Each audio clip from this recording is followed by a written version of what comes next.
News Chennai Vijayawada Vande Bharat రైలును నర్సాపురం వరకు అనుమతి తీసుకొచ్చి ప్రారంభించడంతో ప్రజలు ఆనందంతో ఉన్నారని అన్నారు కేంద్ర మంత్రి శ్రీనివాస్ వర్మ.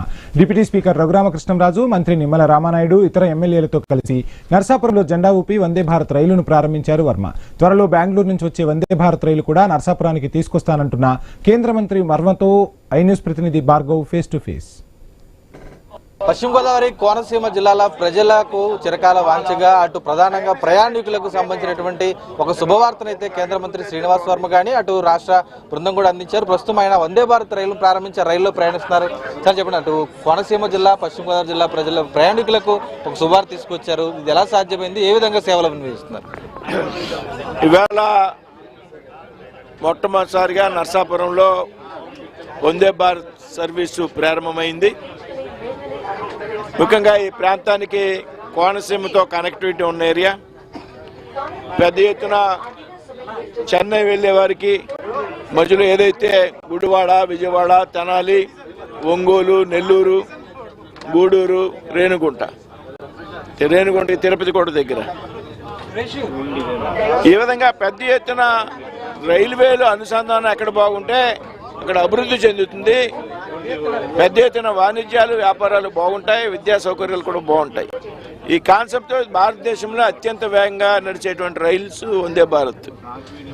వాస్తవంగా నర్సాపురం లైన్ బ్రాంచ్ లైన్లో ఉంది.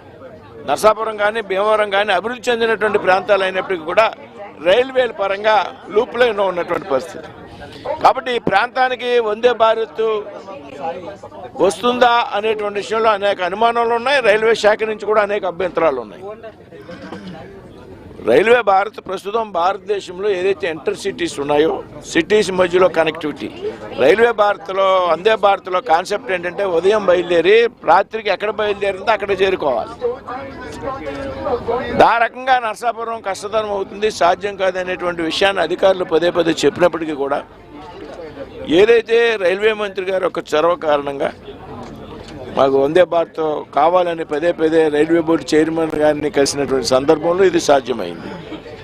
భారతదేశంలోనే మొట్టమొదటిసారిగా ఒక బ్రాంచ్ లైన్లో నడిచేటువంటి వందే భారత్ రైలు ఏదైనా ఉన్నదంటే నర్సాపురం నుంచి ప్రారంభమైనటువంటి రైల్వేనే.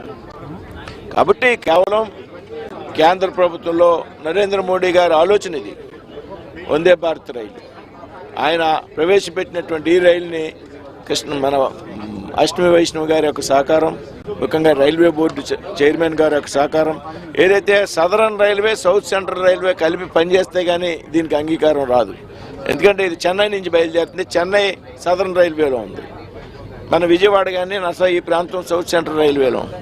ముందు వీళ్ళిద్దరూ కోఆర్డినేట్ చేసుకుని రైల్వేలో ఒక ట్రైన్కి మనం పర్మిషన్ ఇవ్వాలన్నా లేకపోతే ఒక పావుగంట సమయం మార్చాలన్నా మనం రోడ్డు మీద ఆర్టీసీ బస్సును ఆపినంత ఈజీ కాదు. టోటల్ కనెక్టివిటీ ప్రతి సెకండ్ టైం మార్చినా కానీ మిగతా ట్రైన్స్ ఏ రూట్లో ఎప్పుడు తిరుగుతున్నాయి, దాని తాలూకు ట్రాఫిక్ రద్దీని చూసుకుని టైం టేబుల్ సెట్ చేయాలి. ఆ సందర్భంలో కూడా దీనికి అనుమతినిస్తూ జనవరి 12 నుంచి అనుమతి ఇచ్చారు. జనవరి 12 నుంచి అనుమతి ఇస్తున్నట్టు ఎప్పుడు ప్రకటించారంటే నవంబర్ 12ని ప్రకటించారు.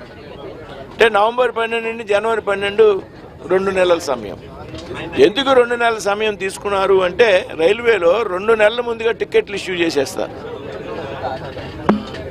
అదేవిధంగా ఇక్కడికి మార్చినటువంటి సందర్భంలో కొంచెం టైమింగ్స్ కూడా కొంచెం తేడా వస్తాయి. ఆల్రెడీ టికెట్లు ఇష్యూ చేశాం కాబట్టి ఆ ఇష్యూ చేసిన టికెట్ల మీద ఏదైతే పాత ఇప్పుడు ఉన్నటువంటి ట్రైన్ టైం ఏమి ఉంటుంది కాబట్టి వాళ్ళందరూ కూడా ఇబ్బంది పడతారు. ఎప్పుడైనా సరే కొత్త ట్రైన్ వేస్తే ఇమీడియట్గా ఇంప్లిమెంట్ చేయొచ్చు. బట్ రన్నింగ్లో ఉన్న ట్రైన్ ఎక్స్టెన్షన్ ఎప్పుడు ఇచ్చినా కానీ 2 నెలల సమయం తర్వాతే ఇవ్వాలనేది రైల్వేలో ఉన్నటువంటి టెక్నికల్ ఇష్యూ. అయితే నేను వెళ్ళి మళ్ళీ అడిగా, రైలు ఇచ్చారు, అన్నీ బాగున్నాయి, దీనికి 2 నెలల సమయం ఎందుకు? క్రిస్మస్ ఉంది, జనవరి ఉంది, సంక్రాంతి మా దగ్గర పెద్ద ఎత్తున సాంప్రదాయ పండుగ, మీరు ఎట్టి పరిస్థితుల్లో మీరు ఇవ్వాలి, ఎర్లీగా ఇవ్వాలి అంటే కేవలం అధికారుల సహకారం కారణంగా చాలా కష్టపడ్డారు పాపం. ఇది సాధ్యం కాదని చెప్పినప్పటికీ కూడా మనం పదే పదే ఒత్తిడి, నా మీద స్థానిక శాసనసభ్యులు నాయకర్ గారి యొక్క ఒత్తిడి, ఏమైనా దీన్ని ముందుకు తీసుకురావాలని 1 నెల ముందుకు తీసుకొచ్చి ఈవేళ అనుకున్న వారు ప్రకటించిన తేదీ కన్నా కూడా 1 నెల ముందుకు తీసుకొచ్చి ఈవేళ 15వ తారీఖుని వందే భారత్ ప్రారంభమైందంటే ఈ ప్రాంతంలో ప్రజలు ఒక ఉత్సవంలా, ఒక వేడుకలుగా, కోలాహలంగా ఉన్నారు ఈవేళ. ఆశ్చర్యం వేస్తుంది ప్రజలు ఎంత కనెక్ట్ అయ్యారు రైల్వేకని. వందే భారత్ ట్రైన్కి ప్రజలు ఎంత కనెక్ట్ అయ్యారనేటువంటి విషయం నాకు ఈవేళ నేను అనుకున్న దానికన్నా ఊహించని స్పందన, ఆనందం ప్రజల్లో కనపడింది. కాబట్టి ఈ విధంగా సహకరించినటువంటి రైల్వే ఆఫీసర్స్కి, కేంద్రంలో ఉన్నటువంటి మంత్రులకి, అందరికీ కూడా, కూటమిలో ఉన్నటువంటి నాయకులకి అందరూ కూడా ఇవాళ మేము కలిపి పని చేస్తున్నాం. 7 శాసనసభ్యులు, పార్లమెంట్ సభ్యులు.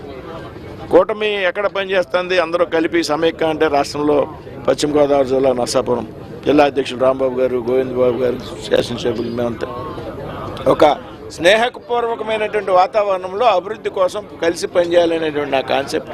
అదే సందర్భంలో రైల్వే అధికారులు కూడా మరొక సంగతి కూడా విన్నవించా. ఏదైతే తాడేపల్లిగూడెంలో ఇవాళ విశాఖపట్నం నుంచి సికింద్రాబాద్ వెళ్ళేటువంటి వందే భారత్ ట్రైన్ ఉందో, అదే ఎట్టి పరిస్థితుల్లో తాడేపల్లిగూడెం హాల్ట్ ఇవ్వాలి.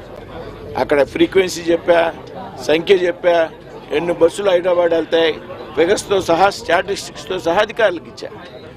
ఆ రకంగా ప్రయత్నం చేస్తున్నారు. టైమింగ్స్ అడ్జస్ట్ చేయడం కోసం ప్రయత్నం చేస్తున్నారు.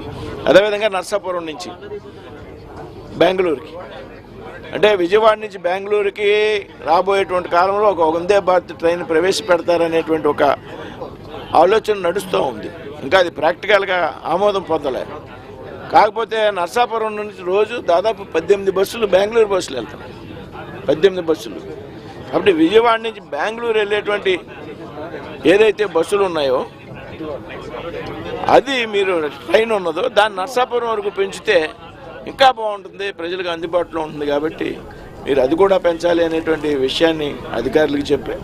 కాబట్టి ఈ విధంగా శాసనసభ్యులు అందరి సహకారంతో 3 పార్టీల నాయకులు కలిసి పనిచేయడం వల్ల, కేంద్రంలో, రాష్ట్రంలో అధికారులు సహకరించడం వల్ల ఇది సాధ్యమైంది. అది చూస్తున్నాం కదా, ఈరోజు నర్సాపురం పార్లమెంట్లో ఉన్నటువంటి ప్రజలందరూ, ప్రయాణికులందరూ కూడా ఎంతో ఆనందం వ్యక్తం చేసే విధంగా కూడా అటు వందే భారత్ రైలు ప్రారంభోత్సవ వేడుకలు జరిగాయి. త్వరలో అటు బెంగళూరుకు ఉన్నటువంటి రైలును కూడా నర్సాపురం వరకు పొడిగించేందుకు తాము కృషి చేస్తామంటూ కూడా కేంద్ర మంత్రి వర్మ స్పష్టం చేస్తున్న పరిస్థితి ఉంది.